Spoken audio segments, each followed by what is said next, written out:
안녕하세요. 저는 43살 결코 평범하다 할 수 없는 남자입니다. 저는 부모 없이 보육원에서 자랐고 철없던 시절부터 교도소에 몇 차례 들락거리며 형을 살다 온 범죄자였습니다. 죄도 다양했죠. 사기, 절도, 그리고 사회에서 결코 해서는 안 될 일들만 모아 상습적으로 저질러 교도소는 집보다 친숙한 곳이었습니다. 아직은 사기, 절도만 저질렀던 시절 저는 나이트를 밥 먹듯 드나들며 부도덕한 짓으로 번 돈을 써댔습니다. 손도 몸도 날쌘이 그 바닥에서 잘 나가던 시절이었죠. 제 돈도 제 돈, 남의 돈도 제 돈. 세상 무서운 것도 두려운 것도 없었습니다. 어느 날 전 백화점에 옷 사러 갔다가 우연치 않게 제 스타일에 마음에 드는 여자를 발견했어요. 백화점에서 문화의 날인가 하는 행사를 진행하는 것이었는데 그곳에서 피아노 연주를 한 그녀를 본 거예요. 너무 아름다워서 넋이 나갈 정도로 한참 봤네요. 전 공연이 끝난 뒤 피아노 그녀에게 다가가 조심스럽게 작업을 시작했습니다. 보니 저보다 2살 연상이더군요. 저는 젠틀하고 능력 있는 사업가로 위장의 명함을 내밀었고 그녀의 한심을 사려 노력했습니다. 공들인 끝에 그녀는 제게 넘어와 달달한 연애를 했고 숱한 거짓말과 능청스러움으로 위기를 넘기며 미래를 꿈꿨습니다. 더불어 저는 그녀의 가족을 뵙게 되었어요. 엄마, 아빠, 그녀 남동생. 이렇게 흔한 내 식구더군요. 저도 지긋지긋한 특별한 말고 저 흔한 가족이 되고 싶었습니다. 그래서 거짓말을 장함하게 능숙하게 늘어놓았죠. 제게 딸을 주지 않으면 두고두고 후회될 만큼 최고의 남자로 포장했습니다. 장인어른은 흐뭇한 듯 자네처럼 대단한 사람이 내 딸을 사랑해준다니 우리로서는 고맙구만. 날 되면 상견례자가 결혼해라. 쉬이 허락하시니 그녀가 뜰 듯 기쁘더군요. 제 화려한 연홀림 덕분에 머지않아 상견례를 진행하게 되었습니다. 결혼 대행 서비스로 나온 완벽한 가짜 부모님과 상견례를 진행하니 감쪽 같더라고요. 제 부모님은 미국에서 사는 분이니 거의 볼 일이 없을 거라 덧붙였습니다. 반반씩 하자는 예비 처갓집의 배려를 사양하고 위험하게 번 돈으로 결혼에 필요한 모든 걸 최고로 했어요. 결혼식을 치르고 신혼여행을 다녀온 후 처갓집에 들리니 장모님 버선발로 반갑게 맞이해 주시더군요. 어이구, 우리 사위 왔어? 얼른 들어와. 없는 솜씨로 음식 좀 장만해봤는데 입에 맞을지 모르겠어라고 하시는데 사위 사랑은 장모라고 제 거짓말 덕분에 기분 좋은 환대도 받아보고 좋더라고요.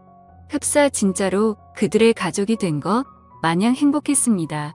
처남도 절친인 형처럼 잘 따랐고 아내도 씀씀이가 큰 것만 빼고는 내조 잘하고 살림 잘하니 결혼 생활은 만족스러웠습니다.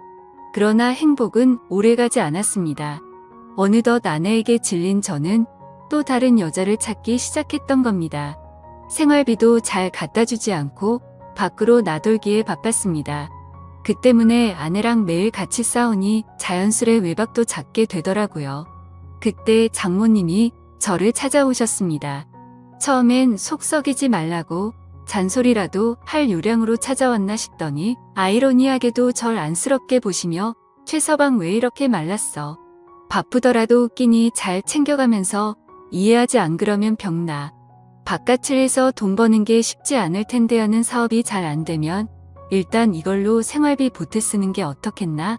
대신 우리 딸에게는 말하지 말게. 자네가 좋다 해야지 사이도 회복되지 하며 정성껏 싸주신 도시락과 흰 봉투 하나를 내미시더라고요.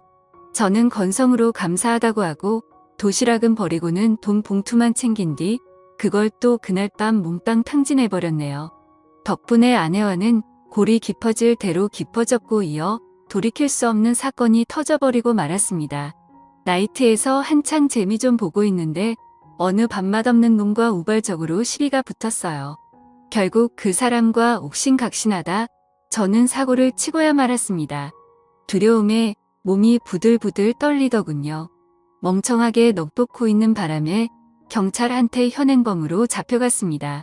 집안에서는 난리가 났어요. 처갓집은 저로 인해 대참사를 맞게 되었습니다. 모든 거짓말이 들통나버린 탓에 처남이 찾아와 욕설을 퍼부으며 원망하더군요. 이 때문에 장인어른은 사기 결혼이라 길길이 날뛰다 충격받아 쓰러지시고 아내는 현실을 받아들이지 못하며 장모님과 함께 매일 눈물로 지샌다 했습니다. 하지만 전 근데 그게 뭐 지금 내 코가 석자인데 짜증나게 니네 집까지 신경 써야 되냐며 사과는 못할 망정되려 뻔뻔스럽게 나왔네요. 부끄럽게도 당시 전 쓰레기가 맞았습니다. 경찰은 저를 수사하는 과정에서 이번 사건뿐 아니라 그간 저지른 범죄까지 낱낱이 밝혀내었고 그 대가로 저는 징역 15년형을 선고받게 되었습니다. 감옥에서 썩을 생각을 하니 눈앞이 깜깜하더군요. 뒤늦게 아내는 저를 찾아왔습니다. 저 역시 충격에 너덜너덜해진 심신으로 아내를 보니 뭔가 울컥 올라오더라고요. 허나 당연하겠지만 아내는 그 어느 때보다 매몰찼습니다. 어떻게 당신이 나와 우리 가족을 기만할 수 있어 절대 용서 못해 하며 뒤도 안 돌아보고 가버렸습니다. 하긴 이 모든 게 다 제 탓인데 누굴 원망할까요? 거짓말로나마 가졌으면 그것에 감사하며 지키려고 노력했어야 했는데 오히려 스스로 망쳐버렸으니 더 후회스러웠습니다. 저 같은 분리수거도 안 되는 쓰레기 같은 인간. 제가 떠나더라도 제 죽음을 슬퍼해 줄 사람이 있을까요? 세상은 오히려 더 잘 돌아가겠죠. 저는 매일매일을 자책감으로 지옥 속에서 살아가며 몇 달쯤 지났을 때 바로 그때였죠. 최서방. 잘 지냈나? 우리 최서방. 맨날 볼 때마다 야위어서 어쩌나. 내 음식은 못 가져오고 영치금 좀 넣었네. 건강 좋고 맛 좋은 음식들 좀 사 먹어라. 며칠 후 장모님이 찾아오셔서 예상치 못한 반응으로 절 당황하게 만드시는 게 아니겠어요. 저는 기가 막힌 나머지 어이없이 대꾸했네요. 지금 뭐 하시는 거예요, 장모님? 제가 믿지 않으세요? 저 장모님이랑 식구들 다 작정하고 속인 범죄자예요. 장인어른 쓰러지신 것도 다 제 탓인데 이 상황에서 어떻게 제 걱정을 해주실 수가 있어요? 부모 없고 돈 없는 범죄자인 제가 그렇게 불쌍하세요? 하니 장모님 눈가가 어느새 빨개져 맺은 눈물을 닦아내시며 자네는 내 아들이나 마찬가지야. 내 딸이 연이 되어서 부부로 살았는데 그보다 더 귀한 인연이 어딨어. 자네의 심성 고운 게 하나는 내가 누구보다 잘 아네. 자네가 어떤 사람이든 상관없어. 죄값 치르고 다시 재기할 수 있게 내가 뒷바라지 할 테니 아무 걱정 말고 잘 지내. 하고 가셨습니다. 저는 장모님의 행동이 이해가 되질 않아 깊은 생각을 해봤지만 부무지 까닭을 알 수가 없었습니다.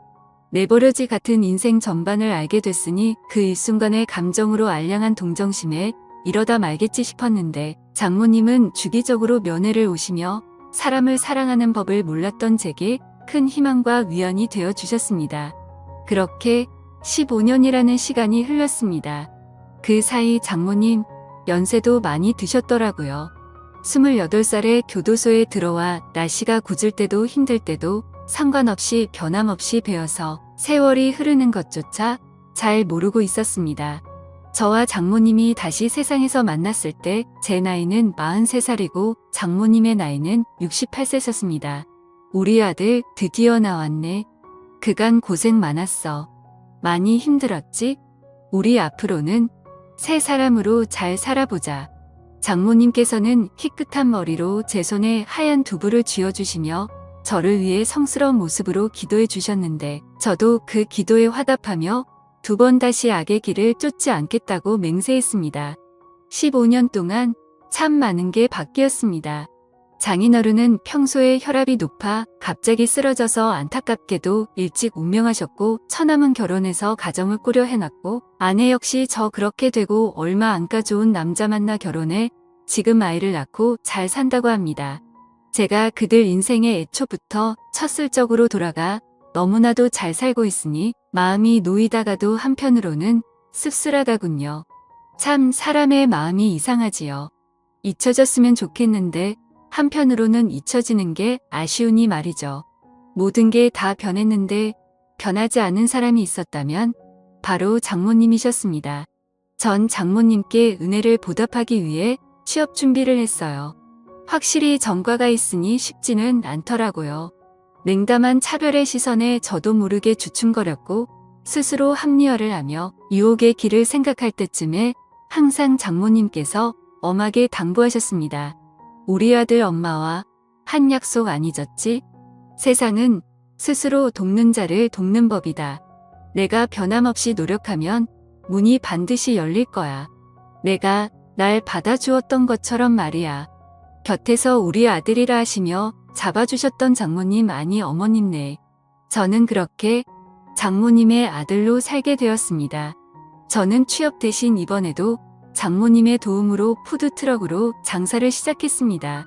장모님께서 사업 성공을 위해 물심양면으로 도와주셨고 저는 노하우를 익혀가며 밤새워가며 노하우를 연구하고 개발했습니다. 장모님께서 혹여 힘드실까 걱정이 되었지만 가끔 두통이 있으신 것 빼고는 괜찮으시다며 쓸데없는 생각 말고 음식 맛에 집중하라면서 농담식으로 야단치셨네요. 그러면서 갑자기 저와 장모님 준비도 안 된 셀카를 혹 찍으시는데 저는 볼멘 소리로 장모님. 저 지금 땀 때문에 머리도 이상한데 갑자기 사진 찍으시면 어떡해요? 괜찮아. 난 인위적인 것보다 이렇게 자연스러운 이 얼굴이 더 좋더라. 자 봐봐 잘 나왔어. 하시며 보여주는데 저와 장모님 둘 다 자연스레 찍힌 셀카가 떡하니 있었네요. 막 재밌다고 웃으시면서 저장하시더라고요. 저도 두 손 두 발 들고 같이 웃고 말았습니다. 지나고 나니 이 시간들은 제게 두 번 다시 오지 않을 참 소중한 순간들이었네요. 덕분에 푸드트럭 사업은 날로 번창했고 돈을 조금씩 손에 쥐게 된 저는 제일 먼저 장모님께 빚진 사업 자금을 갚고 매달 용돈을 드렸습니다. 극고 안 받으시겠다고 사양하셨지만 억지로라도 드리지 않으면 제가 투발 뻗고 잘 자신이 없었어요. 장사가 잘 돼서 손이 바빠지자 저는 장모님과 둘이 운영을 하게 되었습니다. 그날도 손님들이 줄이어 장사에 정신이 없었을 무렵 문득 눈앞에 낯익은 여자와 남자가 나타났습니다. 바로 전 아내랑 처남이었어요. 전 아내와 처남은 불같이 화를 내며 날뛰면서 푸드트럭의 재료들을 다 엎어버리고 장모님께 소리 지르더군요. 엄마 미쳤어? 어떻게 나를 감쪽 같이 속이고 이 범죄자랑 나란히 이러고 있어. 이 자식이 나한테 우리 집한테 무슨 짓을 했는데 만약 내 남편이 알기라도 하면 그땐 엄마가 다 책임질 거냐고 하며 악다구니를 썼습니다. 장모님 딸의 심정을 누구보다 잘 알기에 대답 대신 일단 얘기하자 했으나 전 아내는 아랑곳 않고 제게 욕을 쏟아부었습니다. 사람까지 해친 범죄자면 평생 감옥이나 가서 썩을 것이지. 무슨 자격으로 장사를 해? 내게 사기도 부족해 우리 엄마까지 꼬드겨서 이용해 먹어? 이러면서 주변 사람들에게 말하더군요. 여기 제 말 좀 들어보세요. 지금 장사하는 사람 흉악한 범죄자예요. 절대 팔아주지 말고 딴 데 가서 먹어요 하며 온갖 장사를 깽판치는데 사람들은 제가 범죄자란 소리 듣고 하나 둘씩 자리를 떠났고 죄인이었던 저는 고개를 수그리고는 이무할 없이 전 아내의 비수가 꽂힌 말을 다 감당해냈습니다. 그러자 장모님은 제 아내를 온몸으로 말리고 절 앞에서 보호해 주시더군요. 그만해라. 비록 돌이킬 수 없는 잘못을 저질렀지만 15년 동안 죄의 대가를 받고 새 사람으로 살려는 사람한테 이러면 안 된다. 이 사람도 괴로움에 15년간 제대로 못 살고 진심으로 반성하고 있어. 살려고 아등바등 겨우 숨통 트였는데 한때 남편이었던 사람 목숨 줄 굳이 끊어야겠니? 그래서 15년간 감옥 수발까지 한 거야 엄마가. 진짜 왜 그래? 정신 차려 엄마. 이 남자 이딴 범죄자한테 또 뒤통수 맞고 싶어서 그래. 이 자식이랑 관계 정리할 때까지는 나랑 동생 볼 생각도 하지 마. 그것만큼은 절대 용서 못해라며 아내와 처남은 장모님 마음에 상처를 낸 뒤 그렇게 가버렸습니다. 장모님은 시선에서 멀어지는 자식들을 보고 깊은 한숨을 쉬고는 제게 미안하다 하시네요. 그렇게 큰 소란 덕분에 오늘 장사는 망가졌지만 장모님 마음을 추스르는 게 우선이었던 저는 아무렇지 않은 듯. 장모님 괜찮아요. 어차피 푸드트럭이라 다른 곳 가서 장사면 돼요. 그보다 저 때문에 딸이랑 어떡해요? 제가 장모님께 도와달라고만 안 했어도 저랑 엮이지 않으셨을 텐데 제가 더 죄송해요. 그러자 장모님 문득 미소를 띄우시며 저를 꼭 안아주시고는 눈시울을 붉히시더군요. 이러니까 내가 자네더러 심성이 곱다고 한 거야. 모질지 못해서 부모 잘 만나고 좋은 환경에서 잘 배웠으면 누구보다 잘 살았을 우리 아들인데 자네는 내 아픈 손가락일세. 아픈 손가락 치료해주고 신경 쓰는 건 부모로서 당연한 거야. 미안해하지 마. 저는 장모님을 안고서 지난 과거를 뼈저리게 반성하며 눈물을 쏟으며 한바탕 부둥켜 안고 울었네요. 그리고 장모님은 그 이후로 제 앞에 나타나질 않았습니다. 처음에는 연락을 드릴까 하다가 또 괜히 저 때문에 전 아내랑 처남과 갈등을 빚을까 싶어 말았습니다. 전 아내도 가정이 있으니 당연히 저랑 장모님이 엮이는 게 불편하고 불안했겠죠. 그 심정 또한 이해 못하는 거 아니었으니 더 어쩔 수가 없었습니다. 장모님의 빈자리가 사뭇 느껴지니 춥고 외롭더군요. 그동안 그분이 제게 얼마나 따뜻하고 든든하신 분이셨는지 뼈가 사무치도록 느껴지더이다. 하지만 저도 언제까지 그분 곁에 있을 수는 없으니 친자식들한테 돌려드리는 게 맞는 수순이겠죠. 그분을 욕심냈던 제가 참 그랬습니다. 그분 없이 홀로 서기를 할 마음으로 굳게 다짐하고 일에 열중해서 돈은 점차 쌓여져 갔지만 그분이 없으니 종이나 다름이 없었습니다. 매 순간 그분이 참 그립더군요. 결국 저는 1년 만에 그분께 아니 어머니께 연락을 드렸습니다. 허나 끊어진 전화. 그리고 곧 다시 오더군요. 서둘러 받으니 낯선 목소리였습니다. 여기 요양원이에요. 혹시 자제분 되세요? 어머님께서 많이 기다리셨는데 통 오시질 않으셔서요. 매일 혼자서 너무 안쓰러우시네요. 저는 마음이 북받쳐 오르면서 거기 어디 요양원이냐고 물었고 장사고 뭐고 뒷전으로 한 채 어머님이 계신 요양원으로 달려갔습니다. 그리고 그곳에서 저는 그토록 그리워한 장모님, 제 어머니를 마주했네요. 엄마 저 알아봐요? 엄마가 15년 동안 나 보살펴 주셨잖아요. 엄마가 나 살려줘서 지금 이 자리에 있는데 내가 살 수 있는 이유가 됐는데 왜 엄마는 아파야 되냐고요. 엄마는 10개월 전 뇌졸중으로 쓰러져 이곳으로 왔다고 했습니다. 건강한 모습으로 제게 다정하게 웃으셨던 그분이 차마 말로 담지 못할 슬픈 모습으로 절 향해 눈물을 떨구시고 미소를 짓고 계시더군요. 아들이라는 입모양만 힘겹게 움직이며 제게 손을 내미셨습니다. 그토록 잡고 싶었던 장모님의 손을 붙잡고 제 감정에 취해 울고 또 울었습니다. 장모님 속상할 것 뻔히 알면서 감정 다스리기란 쉽지 않더군요. 전 아내도 처남도 자식이란 것들이 요양원에 모셨으면 잘 보살피기라도 할 것이지. 이딴 식으로 소중한 분을 내팽겨 치고 살아가고 있다는 게 참 괘씸했습니다.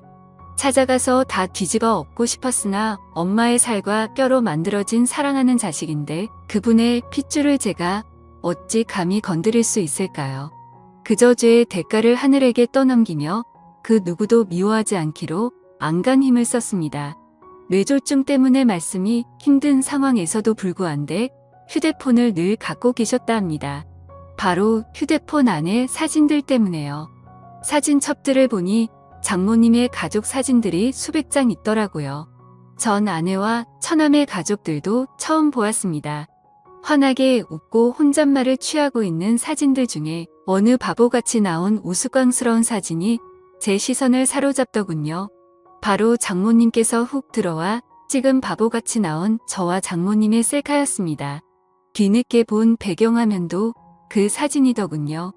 장모님은 주로 사진을 보시며 시간을 보내시는데 그 사진을 제일 오래 보시며 시간을 보내신다고 하던 말이 사람을 얼마나 복받치게 하던지요. 엄마 내가 보고 싶었으면 얘기를 해야죠. 왜 기다리고만 있었어요. 괜찮아요. 이제 내가 찾아왔으니까 이제 내 차례예요. 내가 자식으로서 엄마 곁을 지킬게요. 그렇게 모든 사람들에게 당당하게 내 엄마가 그분이고 그분의 자식이 바로 저라며 자랑스럽게 얘기하고 다녔습니다. 내 어머니 이제 내가 돌봐드릴 테니 걱정 마시라고 앞으로 요양원비도 필요한 치료 비용도 제가 다 내겠으니 보호자는 제가 하겠다고 자처했고요. 이 소식을 들은 전 아내가 제게 전화와서 혹여나 양자로 입적해 재산 노릴 생각이라는 꿈에도 말라며 선을 그어놓은 거 내 엄마 나한테 준 것으로 재산 값어치 이상했다며 오히려 고맙다 했습니다. 저는 낮에는 장모님을 찾아가 같이 시간을 보냈고 밤에는 푸드트럭 장사를 하며 생계를 이어나갔습니다. 이렇게라도 엄마를 모실 수 있으니 너무 행복하고 좋았네요. 우리의 만남은 완벽한 해피엔딩이었습니다. 그리고 해피엔딩 그 이후의 일은 묻지 마십시오. 제 입을 고이 닫으려 합니다. 그분이 제 곁에 계심으로 전 사랑할 줄 아는 방법을 배웠고 사랑을 나누는 방법도 배웠습니다. 허니 어머니께서도 제 고백을 알아주셨으면 좋겠습니다. 당신이 내 인생에 참 간절한 존재였다는 걸 말입니다. 여러분들의 생각은 어떠신가요? 여러분들의 생각을 댓글로 남겨주세요. 감사합니다.